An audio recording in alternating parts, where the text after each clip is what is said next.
Hey friends, if you wish to encrypt a file in Windows 11, then please watch this video. I will guide you through the process. So, download this software called 7-Zip. Just download and install it from the original website and install it. Now, once this is installed, go to the file that you wish to encrypt. Let's say I'll pick up some random file. Let's say this file. Right click on this file, select show more options. Okay, let's say this is the file. Right click on this file, select show more options, go to 7-Zip, click on add to archive, give it a password here. Click on OK and it has been encrypted. Was this helpful?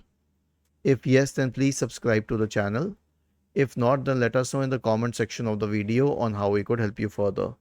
Thank you for watching this video and have a nice day.